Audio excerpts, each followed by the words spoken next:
រិឋានខ្មែរធ្វើបានសំអាតជានិច្ចបរិឋានល្អកុំពុតជាស្អាតកុំប្រើផ្លាំងស្ទិចបន្ថយនៅតិចតាមគោលដៅយុទ្ធសាស្ត្រច្បាំងពិតយុទ្ធសាស្ត្រច្បាស់ពិត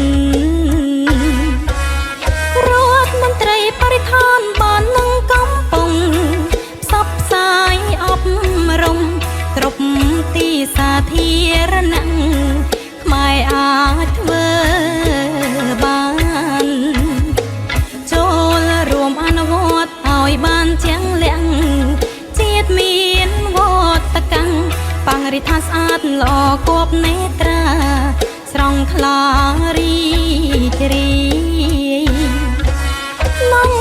អាណត្តិថ្មីនៃការដឹកនាំ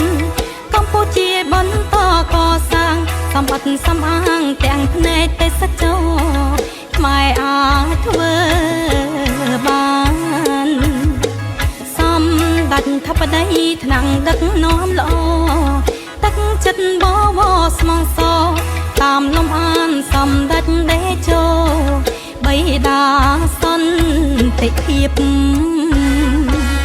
កុំពុតជាស្អាតដើមពីខ្លួនយើងរួបរวมទៅជាកម្លាំងសាមគ្គីភាពឈានដល់គោលដៅបរិស្ថានស្អាត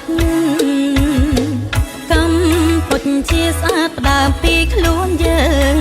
រួបរวมទៅជាកម្លាំងសាមគ្គីភាពឈានដល់គោលដៅខ្មែរអាចធ្វើបាន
ខ្មែរធ្វើបានសម្អាតជានិច្ចបរិស្ថានល្អកុំពុតជាស្អាតកុំប្រើផ្លាំងស្ទិចបន្ថយនៅតិចតាមគោលដៅយុទ្ធសាស្ត្រច្បាំងពិតយុទ្ធសាស្ត្រច្បាស់ពិតរដ្ឋមន្ត្រីបរិស្ថានបាននឹងកំពុងផ្សព្វផ្សាយអប់រំគ្រប់ទីសាធារណៈខ្មែរអាចធ្វើបានចូលរួមអនុវត្តឲ្យបានជាងលៀងជាតិមានវត្តកម្មបរិស្ថានស្អាតល្អគប់នេត្រាស្រង់ថ្លារីករាយក្នុងអាណត្តិថ្មីនៃការដឹកនាំកម្ពុជាបន្តកសាងសម្បត្តិសំអាងទាំងផ្នែកទេសចរណ៍ខ្មែរអាចធ្វើបានសម្ដេចធិបតីថ្នាក់ដឹកនាំល្អ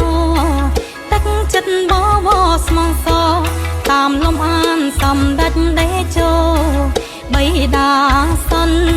តិភាពកុំ